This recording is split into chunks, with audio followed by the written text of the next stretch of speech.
Hello student, मेरे YouTube channel में आपका स्वागत है। आज हम करेंगे 9th क्लास गणिता मंजरी की एक्सरसाइज 5.4। 5.4 में फर्स्ट क्वेश्चन में उन्होंने बोला use the Baudhayana Pythagoras theorem to show that theorem 6 must be true. Theorem 6 जो उन्होंने दी हुई है उसको आपको पाइथागोरस थ्योरम के थ्रू आपको प्रूफ करके दिखाना है कि ये ट्रू है। तो पहले हम थ्योरम 6 को देख लेते हैं। थ्योरम 6 क्या कहती है? थ्योरम 6 कहती है chord of the circle having the same length और all the same distance from the centre of the circle. Means अगर कोई सर्कल के अंदर दो इक्वल कॉर्ड होती हैं तो वो जो उनका सेंटर से डिस्टेंस इक्वल होता है। तो ये हमें प्रूफ करना है थ्योरम 6 में जो उन्होंने प्रूफ किया है। तो इसके अकॉर्डिंग अभी हम पहले दो कॉर्ड बना लेते हैं,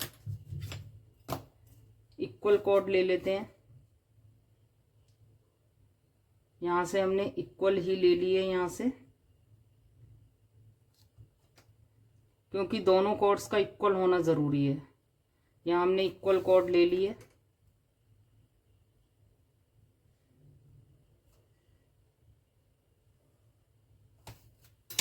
अब हमें ये प्रूफ करना है, ये हो सकता है इक्वल ना हो बट आपको बिल्कुल मेजरमेंट के हिसाब से करना है और यहाँ पर इक्वल ही मानकर चलना है इनको। तो यहाँ ये थोड़ा आगे पीछे हो गई है बट आप बिल्कुल इक्वल लीजिएगा, आपका इसी तरीके से प्रूव हो जाएगा। तो हमारा टारगेट इसके अंदर ये है कि इन दोनों का जो डिस्टेंस है ना वो सेंटर से इक्वल है। तो सेंटर से इक्वल डिस्टेंस है तो पहले डिस्टेंस क्या होता है? डिस्टेंस परपेंडिकुलर होता है। अगर हमें किसी की भी मेजरमेंट करनी होती है तो हमें बिल्कुल सीधी ही लाइन ले जानी होती है। तो यहाँ से हम एक परपेंडिकुलर डाल देंगे और इसको हम सेंटर मान लेते हैं। सेंटर इसे हम सी ले लेते हैं, ये है सेंटर सी। और इधर से इस पर परपेंडिकुलर डाल लेते हैं सी से यहां पर। और ये जो परपेंडिकुलर डला है ये कॉर्ड के ऊपर जिस पॉइंट पर जाकर टच हुआ है इसे हमने ई लिख दिया।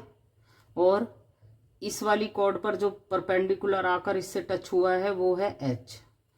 कॉर्ड जो है इसकी ए बी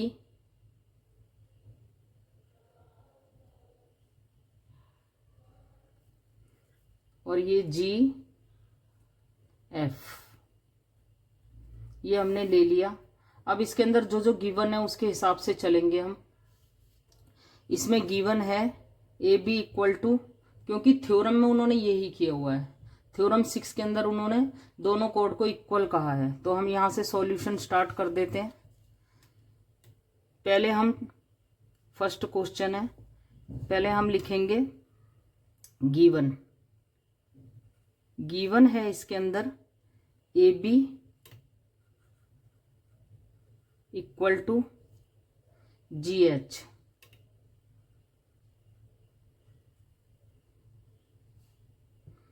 ये आ गया। दूसरी बात उन्होंने क्या दी हुई है, ये परपेंडिकुलर भी उन्होंने बोला हुआ है, C E perpendicular to A B, ये भी गिवन है। उसके बाद C H perpendicular to F G, C H perpendicular to F G. यहां आ गए हम। अब इसके बाद हमें प्रूफ क्या करना है? इसके अंदर प्रूफ ये करना है हमें कि सी ई मतलब सेंटर से इस वाली कॉर्ड का डिस्टेंस और सेंटर से इस वाली कॉर्ड का डिस्टेंस इक्वल है। तो टू प्रूव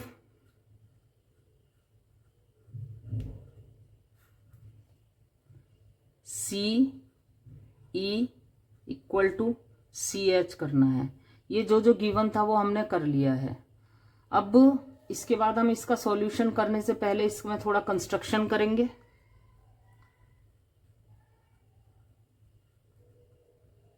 कंस्ट्रक्शन क्या करेंगे हम इसके अंदर?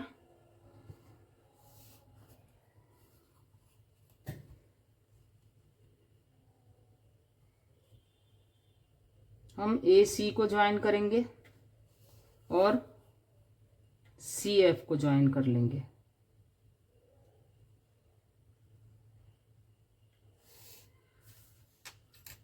Join A C and C F. इसे भी आप ज्वाइन कर सकते हैं, लेकिन अभी फिलहाल हम यहाँ काम करेंगे। तो अगर इधर ज्वाइन नहीं किया होगा तो हमारा माइंड एक ही, इसी जो हमारा मेन फोकस इसी ट्रायंगल पे रहेगा। अगर हम इधर भी अभी से ज्वाइन कर देंगे तो फिर हमारा ध्यान कभी इस ट्रायंगल पर जाएगा, कभी इस पर जाएगा। लेकिन हम इन दो ट्रायंगल पर काम करके ही C E equal to C H आप प्रूफ कर सकते हैं। आप चाहें तो इसे मिला लीजिएगा, लेकिन इस पर हमें कोई काम नहीं करना है, इसलिए आपका फोकस सीधा इस पर रहे। इसलिए मैंने इन दोनों को ज्वाइन अभी नहीं किया है, क्योंकि हमें तो सिर्फ ये प्रूफ करना है ना कि C E equal to C H है। तो अपने फोकस के लिए हम कर सकते हैं। तो इसीलिए अब देखिए यहाँ से, अब सी ई हमने यहाँ से परपेंडिकुलर डाला था। ये तो अभी हमने इसमें तो परपेंडिकुलर गिवन है ना, तो ये 90 डिग्री का एंगल है और इधर से ये भी 90 डिग्री का एंगल है। क्यों? ये तो गिवन है ना। अब हमारी थ्योरम थी ये थ्योरम नंबर 5। थ्योरम नंबर 5 क्या कहती थी? The perpendicular from the centre of the chord, center of a circle to a chord, the perpendicular from the center of a circle to a chord bisects the chord। मतलब centre से अगर हम perpendicular किसी cord के ऊपर डाल देते हैं तो वो कॉर्ड को बाइसेक्ट कर देती है। तो हमें ये बीच में, मैंने तो ऐसे ही रख दिया है, बट आप इसको पूरा लिखेंगे, ऐसा लिख देंगे। अब यहाँ पर लिखने में टाइम वेस्ट ना हो, इसीलिए हम यहाँ पर, आप यहाँ पर लिखेंगे अकॉर्डिंग टू थ्योरम 5। तो आप यहाँ लिखेंगे जरूर, ठीक। तो आप इस तरीके से लिख देंगे, तो इसे लिखे बगैर आप उसको प्रूफ नहीं कर पाएंगे। तो इसलिए आपको ये जरूर लिखनी है, ये वाली थ्योरम। तो ये थ्योरम लिख दी। उसके बाद हम क्या करेंगे, यहाँ पर स्टेप 1, सबसे पहले हम स्टेप 1 कर लेते हैं। स्टेप 1 जो है हमारा, वो क्या करना है हमें, A B equal to G F given है। A B equal to G, यहाँ गलती हो गई है, यहाँ जी एफ आएगा, यहाँ जी एफ आएगा। कॉर्ड जो है हमारी जी एफ है। तो A B equal to G F given है, कॉर्ड दोनों गिवन दी हुई है। इसका रीजन जरूर लिखेंगे कि ये दोनों इक्वल हैं। अब देखिए, जब ये दोनों एक दूसरे के इक्वल हैं, तो ये जब ये हाफ हाफ भी, इनका आधा भी एक दूसरे के इक्वल होगा। तो क्या हम ए बी का आधा कर दें और साथ में जी एफ का आधा कर दें, तो क्या होगा? ए बी का हाफ क्या होता है? ए बी का हाफ जो होता है वो ई ए है। तो ये भी इसका आधा है, लेकिन हमें इस वाले पोर्शन की जरूरत ही नहीं है, हमें इसकी जरूरत है। तो हम इसलिए इस वाले को ही लेंगे। तो ए बी के हाफ के प्लेस पर, ए बी के हाफ के प्लेस पे हम ए ई लिख सकते हैं। तो हम ए ई लिख देते हैं। यहाँ पर क्या लिख देंगे? ए ई। कोई फर्क नहीं पड़ता है, जब ये पूरे पूरे आपस में इक्वल हैं तो हाफ होने के बाद भी आपस में इक्वल रहेंगे। अब जी एफ का आधा, जी एफ का आधा तो एच एफ है, तो हम इसके प्लेस पे एच एफ लिख सकते हैं। तो हम लिख सकते हैं एच एफ। ये हो गया। अब देखिए, जब A E equal to H F हो गए, A E equal to H F हो गए, तो ए ई का स्क्वायर और एच एफ का स्क्वायर भी आपस में इक्वल हो जाएगा। ए ई का square equal to H F का स्क्वायर भी आपस में इक्वल हो जाएगा। हमने इन दोनों को इक्वल कर दिया और इसे हम इक्वेशन 1 करके रख देते हैं, अभी बाद में काम आएगा ये। उसके बाद हम इसका लेते हैं स्टेप 2। स्टेप सेकंड में हम क्या करने वाले हैं? स्टेप सेकंड में जो है, ये देखिए, ये जो है ए सी और सी एफ, ए सी और सी एफ, ये दोनों रेडियाई हैं, रेडियस हैं दोनों। देखिए, सेंटर से लेके कॉर्नर तक जाने वाली साइड और सेंटर से कॉर्नर तक जाने वाली साइड होती है। तो ये दोनों की मेजरमेंट तो सेम ही होगी ना, क्योंकि सेम सर्कल की रेडियस है। तो हम ये लिख सकते हैं A C equal to C F, reason जरूर लिखेंगे हम, radii of the same circle, radii of the same circle, एक ही सर्कल की रेडियाई है ये लिख दिया हमने। अब जब ये दोनों आपस में इक्वल हैं तो इनके स्क्वायर भी आपस में इक्वल होंगे, तो चलिए हम लिख देते हैं ए सी का square equal to C F का स्क्वायर, ये हो गया। अब इसे हम सेकंड इक्वेशन मान लेते हैं। अब इसके बाद हम स्टेप करेंगे थर्ड। अब स्टेप थर्ड जो है वो यहां कर लेते हैं हम।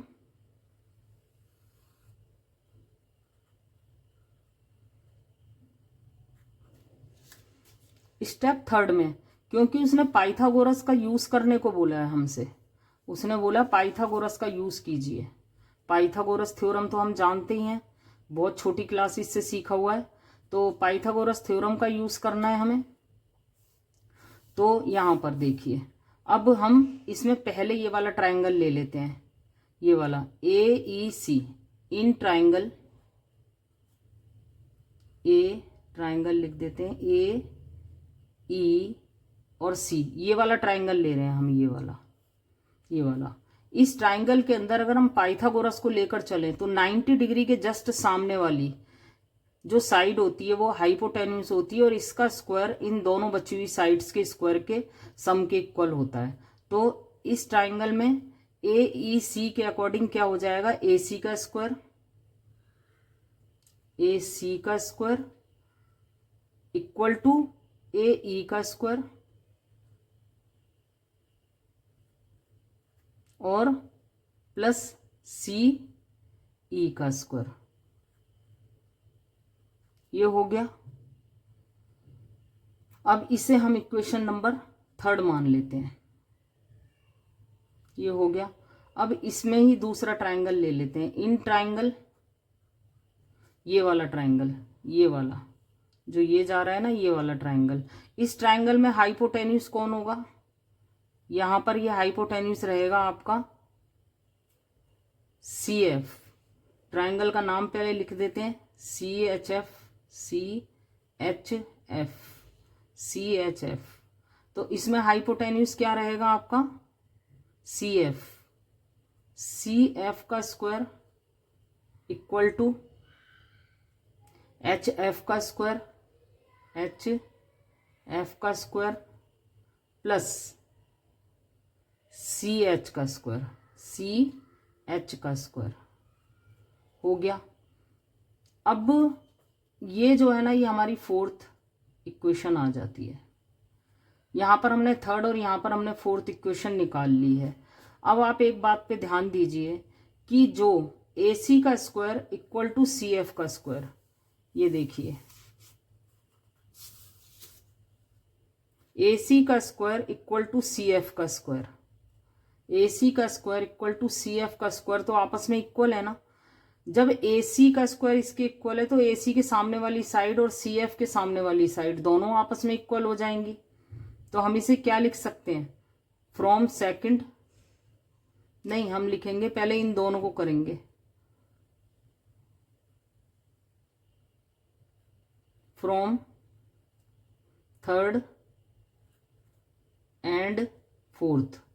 थर्ड और फोर्थ को हम क्या कर रहे हैं, ए सी और सी एफ को हटा रहे हैं। क्यों, अभी वो ब्रैकेट में अलग लिख देंगे। जब ए सी और सी एफ आपस में इक्वल हैं तो इसके राइट हैंड साइड भी आपस में इक्वल होंगे। तो ए सी और सी एफ को हटाकर हम इनके ओनली राइट साइड को ही हम लेंगे। तो इसकी राइट हैंड साइड क्या है, ए ई का स्क्वायर प्लस सी ई का स्क्वायर। अब इसका राइट हैंड क्या है, इसका राइट हैंड है एच एफ का स्क्वायर प्लस सी एच का स्क्वायर। अब इसका रीजन यहां लिख देंगे फ्रॉम सेकंड, मतलब ये दोनों आपस में इक्वल क्यों हुए हैं, फ्रॉम सेकंड की वजह से हुए हैं ये, क्योंकि सेकंड में ए सी का स्क्वायर और सी एफ का स्क्वायर आपस में इक्वल था। हो गया ये यहां तक। उसके बाद देखिए यहां पर ये हमने निकाला था ए ई का square equal to H F का स्क्वायर, ए ई का square equal to H F का स्क्वायर। जब ये दोनों आपस में इक्वल हैं तो क्या हम ए ई के प्लेस पर एच एफ या एच एफ के प्लेस पे ए ई लिख सकते हैं, क्योंकि ये दोनों तो आपस में इक्वल हैं। तो हम क्या करेंगे, ए ई को तो एज इट इज लिख देंगे प्लस सी एफ का सी ई का square equal to H F के प्लेस पर, एच एफ के प्लेस पे हम ए ई लिख देंगे, ए ई का स्क्वायर प्लस सी एच का स्क्वायर। अब यहाँ पर भी रीज़न बताएंगे फ्रॉम वन, किसकी वजह से किया हमने, फ्रॉम वन की वजह से किया है, क्योंकि वन के अंदर ये दोनों आपस में इक्वल थे। अब जब ये दोनों आपस में इक्वल हो गए तो ये दोनों कैंसिल आउट हो सकते हैं, इसको इससे काट दो, इसको इससे काट दो। अब हमारे पास बचा सी ई का square equal to C H का स्क्वायर, यही बचा हमारे पास।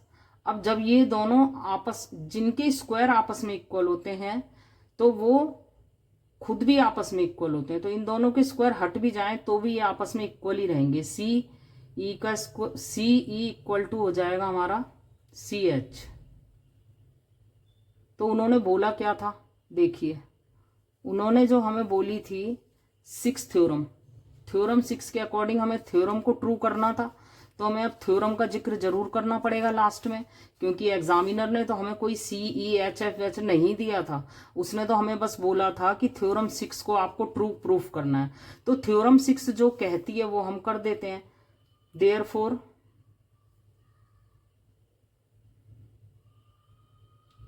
chords of a circle having the same length are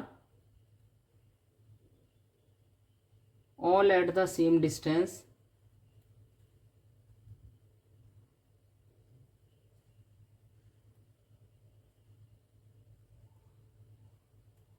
from the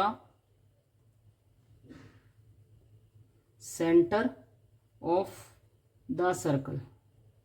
ये तो हमने लिख दी थ्योरम 6। उसके बाद हम लिख देंगे थ्योरम 6 मस्ट बी ट्रू, ये बिल्कुल सच है।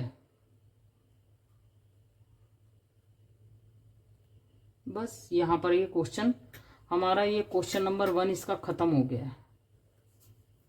क्वेश्चन नंबर 2 में जो उन्होंने बोला है, कंसिडर्ड फिगर 5.15, एक फिगर दी हुई है जो 5.15 है, ये फिगर ये रही। If C E is perpendicular to A B, C E perpendicular to A B दिया हुआ है और C H is perpendicular to D H, C H perpendicular to G F आना चाहिए, यहाँ पर जी एच नहीं है, यहाँ पे जी एच आएगा।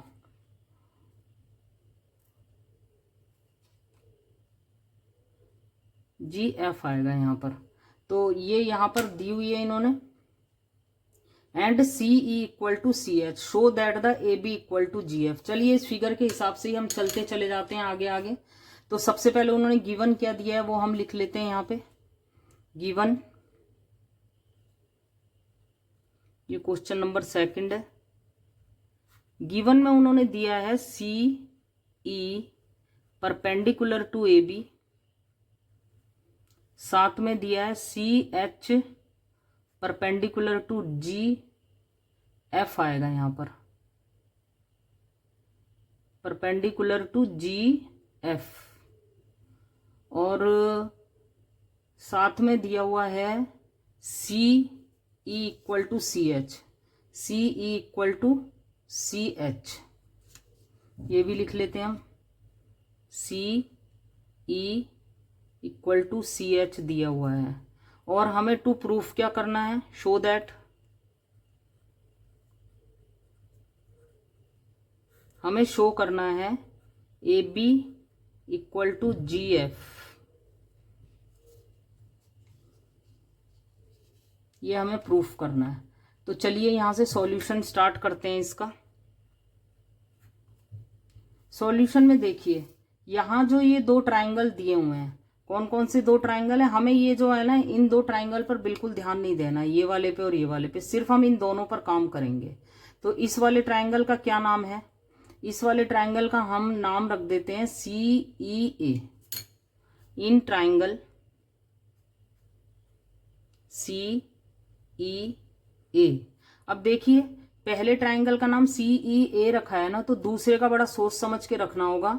जैसे अब ये C से 90 डिग्री की तरफ गया है, तो यहां से भी C से 90 डिग्री की तरफ जाने वाले साइड का ही नाम लिखेंगे। तो एंड कॉन्ग्रेंट प्रूफ करने के लिए हमें सबसे मेन इसी चीज पे फोकस करना होता है। तो CH ट्राइंगल का नाम, सॉरी यहाँ ट्राइंगल लिखना था, ट्राइंगल CH और F हो गया ये। अब उसके बाद हमें क्या देखना है इसके अंदर, हमें इसमें एक 90 डिग्री का एंगल दिख रहा है। अभी इस वाले ट्राइंगल के अंदर 90 डिग्री के एंगल का क्या नाम है, CEA लेंगे। CEA इक्वल टू है CHF।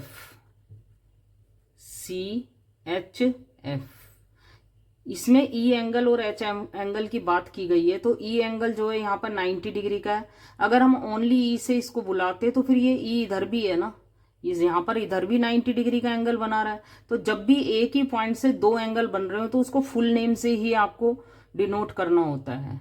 अब जैसे ये ए है, इसे हम अकेले ए से हम डिनोट कर सकते थे, बट इस ई को हम अकेले से डिनोट नहीं कर सकते हैं, क्योंकि ई इधर भी है और इधर भी है, इसीलिए हम इसको फुल नेम से बुलाएंगे।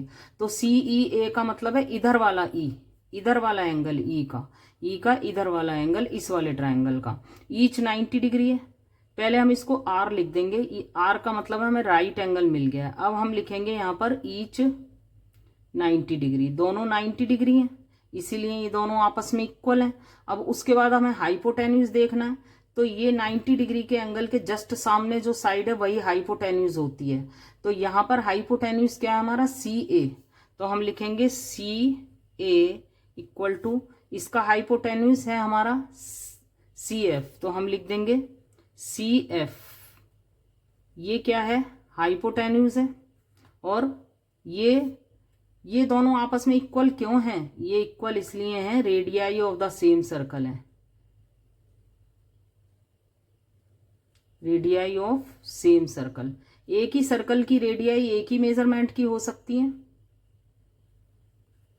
तो हमें राइट एंगल भी मिल गया, हाइपोटेन्यूज भी मिल गया। अब साइड रह गई, साइड ये वाली है। देखिए साइड कौन सी है इसके अंदर, CE। यहां पर देखिए CE इक्वल टू CH दिया हुआ है, CE इक्वल टू CH दिया हुआ है, तो हम लिख देंगे CE, इसकी CE, इस वाले ट्राइंगल की साइड CE इक्वल टू इस वाले ट्राइंगल की CH, आपस में इक्वल हैं। और ये साइड है और ये गिवन है, ये पहले से दिया हुआ है। अब देखिए हमें RHS मिल गया है, तो ये दोनों triangle, therefore triangle CEA congruent proof हो गया ट्राइंगल CHF के। और कंडीशन कौन सी लगी है इसमें, RHS रूल। ये रीजन जरूर लिखना है आपको, RHS रूल है, RHS रूल से ये कॉन्ग्रेंट हो गए। अब देखिए जब कोई दो ट्राइंगल आपस में कॉन्ग्रेंट प्रूफ हो जाते हैं तो उनकी पहले दो अल्फाबेट से बनने वाली साइड आपस में इक्वल हो जाती हैं, लास्ट के दो अल्फाबेट से बनने वाली साइड आपस में इक्वल हो जाती हैं, और फर्स्ट और लास्ट से अल्फाबेट से बनने वाली साइड आपस में इक्वल हो जाती हैं। तो देखिए हमें क्या प्रूफ करना था यहाँ पर, ये अब यहाँ देखिए इस वाले ट्राइंगल के अंदर ये जो हुआ, ये E और A, देखिए ये वाला जो ट्राइंगल है EA, ये क्या है, लास्ट दो अल्फाबेट से बनने वाली साइड, और HF, इट मीन्स क्या हुआ, EA। डायाग्राम से ज्यादा आपको इसके नेमिंग के अकॉर्डिंग चलना होगा। EA लास्ट दो alphabet EA equal to HF, last के दो अल्फाबेट HF से बनने वाली साइड आपस में इक्वल हो गई हैं। रीजन क्या है, CPCT की फुल फॉर्म होती है corresponding part of the congruent triangles are equal, corresponding part हो गए ये इनके। तो ये यहां पर ये आपस में इक्वल हो गए। अब ये दोनों आपस में इक्वल हो गए तो देखिए जरा, EA और HF आपस में इक्वल हैं। अब यहाँ पर हमने A E equal to H F तो कर लिया। अब हम थ्योरम 5 देखेंगे। The perpendicular from the centre of the circle to a chord bisect the chord. हम बाइसेक्ट कॉर्ड का मतलब है कि ये जो हिस्सा है और ये वाला हिस्सा है, ये दोनों आपस में इक्वल हैं। जब ये दोनों आपस में इक्वल हैं तो इट मीन्स है कि ये वाला पार्ट ए बी का आधा है, बराबर हैं तो आधा आधा मिला होगा ना इन दोनों को। तो हम ई ए के प्लेस पर क्या लिख सकते हैं, ई ए के प्लेस पे हम लिख सकते हैं, ये जरूर लिखना है आपको। ये लिखने के बाद आपको ये लिखना होगा। अब यहां पर लिखेंगे ई ए के प्लेस पे हम ये लिख सकते हैं कि 1/2 ए बी का आधा है ये, तो हम ई ए के प्लेस पे लिख देंगे ए बी का आधा, और एच एफ के प्लेस पे क्या लिख देंगे, जी एफ का आधा, 1/2 जी एफ। अब ये दोनों हाफ हाफ हैं आपस में, तो इसको हम कैंसिल आउट भी कर सकते हैं। इसको 2 से 2 कैंसिल आउट हो जाएगा, तो क्या हो जाएगा, A B equal to G F हो जाएगा। A B equal to G F हो गया। तो यही तो हमें प्रूफ करना था। देखिए उसने यही तो प्रूफ करने बोला था, तो हम लिख देंगे हैंस प्रूव्ड। अब देखिए इसमें उन्होंने सीधा A B equal to G F बोला है, तो हमें कोई भी थ्योरेटिकल लाइन लिखने की जरूरत नहीं है। हम ए बी और जी एफ के फॉर्म में ही क्वेश्चन को खत्म कर देंगे हैंस प्रूव्ड करके। तो यहां पर इसका जो है ये वाला सेकंड क्वेश्चन खत्म हो गया है। अब ये जो थर्ड क्वेश्चन है, ये बिल्कुल प्रीवियस ही क्वेश्चन करना है हमें। इसके अंदर क्या करना है, इस वाली थ्योरम के अकॉर्डिंग हमें वही करना है। सेकंड में उन्होंने क्या बोला था, सेकंड में उन्होंने ये बोला था ना, उसने बोला है सॉल्व द प्रीवियस क्वेश्चन। तो हम ये प्रीवियस क्वेश्चन नहीं उठाएंगे, प्रीवियस में उन्होंने ये बोला है ना सब कुछ, तो वही सब कुछ गिवन है, सब कुछ वही है, लेकिन इसको करने का मेथड उसने बोला है कि पाइथागोरस थ्योरम का यूज कीजिए। तो सेम वही गिवन वगैरह हम पहले लिख लेते हैं। अब इसे तो हम हटा ही देते हैं, क्योंकि इसमें तो बस एक ही पॉइंट लिखा है कि पाइथागोरस के अकॉर्डिंग करना है। ये कहने को क्वेश्चन नंबर 3 है, बट क्वेश्चन नंबर 2 ही है ये, तो इसीलिए बस इसमें पाइथागोरस थ्योरम लिखना है, तो वो हम लिख लेंगे। तो यहाँ मेन जो फोकस करेंगे हम इस पर करेंगे। फिगर ये दी हुई है हमें, इस फिगर के बेस पे हम इसको सॉल्व करना शुरू करते हैं। क्वेश्चन क्या कह रहा है वो तो हम अभी प्रीवियस क्वेश्चन में समझ चुके हैं, तो हम ये थर्ड को करना शुरू करते हैं। सबसे पहले इसके अंदर हम गिवन लिख लेते हैं। गिवन है इसके अंदर CE परपेंडिकुलर AB और CH परपेंडिकुलर GF। उसके बाद एक चीज और दी हुई है, CE इक्वल टू CH दिया हुआ है। हो गया। टू प्रूफ क्या करना है इसके अंदर, टू प्रूफ करना है इसके अंदर AB इक्वल टू GF। तो चलिए हम इसको भी कर लेते हैं, इसका भी काम हमने कर लिया कंप्लीट। ये है डायग्राम। अब हमें क्या करना है, यहाँ पे स्टेप 1 लेना है। सबसे पहले सॉल्यूशन में स्टेप 1 के अंदर हम क्या करेंगे, यहाँ पे सबसे पहले हम ये देखेंगे CA। देखिए जरा, CA इक्वल टू CF है, CA इक्वल टू है CF। रीजन क्या है, रेडियाई ऑफ सेम सर्कल, एक ही सर्कल की रेडियाई हैं तो इक्वल ही होंगी भाई। हो गया।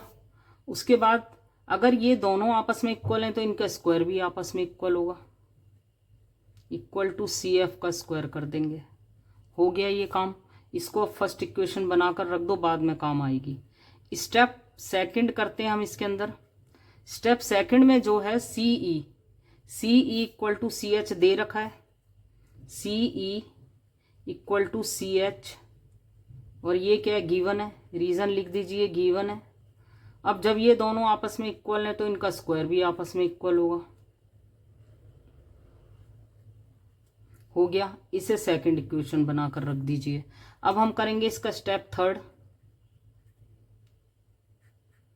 स्टेप थर्ड में क्या है, अब पाइथागोरस चलेगी इसके अंदर। हम ये वाला ट्राइंगल ले लेंगे AEC। In triangle AEC according to Pythagoras theorem क्या होगा इसके अंदर, CA का स्क्वायर, क्योंकि ये हमारी हाइपोटेन्यूज है, इक्वल टू सी ई का स्क्वायर प्लस ए ई का स्क्वायर, इसे हम थर्ड इक्वेशन बनाकर रख देंगे अभी। अब हम इसके अंदर दूसरा ट्रायंगल लेंगे, इन ट्रायंगल ये वाला, इसका नाम है CHF। इसमें अगर हम चलें तो हाइपोटेन्यूज क्या है, CF का स्क्वायर इक्वल टू CH का स्क्वायर प्लस HF का स्क्वायर। इसे हम बना लेंगे इक्वेशन 4।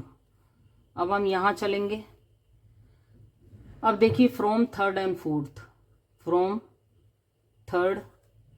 फोर्थ यहां पर CA का स्क्वायर इक्वल टू CA का स्क्वायर CF का स्क्वायर तो आपस में इक्वल है ना, CA का स्क्वायर और CF का स्क्वायर तो आपस में इक्वल है।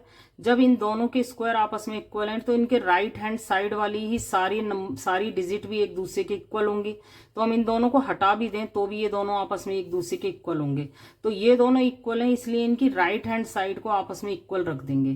तो राइट हैंड साइड को इक्वल रखेंगे फ्रॉम थर्ड, और इससे CE का स्क्वायर प्लस AE का स्क्वायर इक्वल टू CA का स्क्वायर के साइड वाली सारी बात लिख दिया हमने यहाँ पर। अब CF के सामने वाला लिखेंगे, CH का स्क्वायर प्लस HF का स्क्वायर। अब इसके अंदर भी हम थोड़ा रीजन लिख देंगे कि ये दोनों राइट हैंड वाली आपस में इक्वल क्यों हुई है, क्योंकि फ्रॉम वन ने हमें बताया है कि इनके लेफ्ट हैंड वाली साइड आपस में इक्वल थी। जब लेफ्ट हैंड वाली साइड आपस में इक्वल थी तो राइट हैंड साइड वाली बाय डिफॉल्ट आपस में इक्वल हो जाती हैं। तो यहां पर हमने इन दोनों को लिख दिया। अब ये देखिए जरा, CE का स्क्वायर और CH का स्क्वायर, CE का स्क्वायर और CH का स्क्वायर तो आपस में इक्वल है। तो क्या हम CE के प्लेस पर CH या CH के प्लेस पे CE लिख सकते हैं? यस, लिख सकते हैं। तो इसमें हम CE तो एज इट इज लिख देंगे और प्लस AE का स्क्वायर लिख देंगे इक्वल टू CH के प्लेस पे हम CE लिख देंगे, CE का स्क्वायर लिख देंगे प्लस HF का स्क्वायर एज इट इज रहेगा। अब इसमें भी रीजन बताएंगे कि इन दोनों ने सेम कैसे हो गए। ये हुए हैं फ्रॉम सेकंड की वजह से हुए हैं ये दोनों। ये हो गया। अब ये दोनों आपस में इक्वल हो गए तो कैंसिल आउट हो जाएंगे। अब बच गया हमारे पास AE का स्क्वायर इक्वल टू HF का स्क्वायर, ये हमारे पास बच गया। जब ये दोनों के स्क्वायर आपस में इक्वल हैं तो AE ये बिना स्क्वायर के भी आपस में इक्वल होंगे, HF का स्क्वायर हो गया। अब ये आपस में इक्वल हैं तो ये जो है अब हमारे सामने फिर से वही वाली थ्योरम आएगी, द परपेंडिकुलर। ये आपको जरूर लिखना होगा from theorem 5, the perpendicular from the centre of the circle, perpendicular from the centre of the circle bisects the code. तो ये जो AE है हमारी, AE जो है ये किसी कोड का बाइसेक्टर पॉइंट तो है, ये किसी कोड को तोड़कर ही तो बनी गई है ये। तो AE जो है कोड का टुकड़ा है और HF जो है ये भी एक कोड का टुकड़ा है। और ये दोनों टुकड़े हुए किस चीज से हैं? हुए हैं ये परपेंडिकुलर होने की वजह से। और अगर परपेंडिकुलर की वजह से इनका टुकड़ा बना है तो ये दोनों टुकड़े इक्वल रहे होंगे। इट मीन्स है जो AE है वो AB का आधा रहा होगा, क्योंकि टुकड़े करने वाला कौन था? परपेंडिकुलर था। और परपेंडिकुलर जब भी टुकड़े करेगा तो बराबर बराबर ही करेगा। तो हम यहाँ पर ये वाली थ्योरम लिखने के बाद लिख देंगे यहाँ पर AE के प्लेस पर, हम AE के प्लेस पर क्या लिख सकते हैं? यहाँ पर AE के प्लेस पर हम लिख सकते हैं AB का आधा, AB/2 लिख सकते हैं। और इधर हम HF के प्लेस पे क्या लिख सकते हैं? HF जो है हमारा, HF है GF का आधा, तो हम यहां लिख सकते हैं GF। चाहो तो यहां पर एक बार और थ्योरम आप लिख सकते हो, थ्योरम 6। वैसे आप पूरा ही लिखना है इसको। थ्योरम 6 की वजह से ये दोनों एक दूसरे के आधे हैं। जब ये दोनों एक दूसरे के आधे हैं तो ये दोनों आपस में कैंसिल आउट हो जाएंगे। तो AB इक्वल टू क्या हो जाएगा? GF हो जाएगा। अब यहाँ पर इसने जो सेकंड क्वेश्चन में पूछा था वो इसी फॉर्म में पूछा था, AB इक्वल टू GF। तो अब हम इसको आगे करने की जरूरत नहीं है, बस यहाँ पर ही हम हेंस प्रूव्ड लिख देंगे। तो ये यहाँ पर इसके क्वेश्चन नंबर 3 भी खत्म होता है और इसके साथ इसकी ये एक्सरसाइज भी खत्म होती है। यदि आपको ये वीडियो पसंद आया हो तो आप प्लीज़ इस वीडियो को लाइक कीजिए, चैनल को सब्सक्राइब कीजिए, इससे हमें मोटिवेशन मिलेगा और हम आपके लिए और भी अच्छे सॉल्यूशन लेकर आएंगे। Thanks for watching.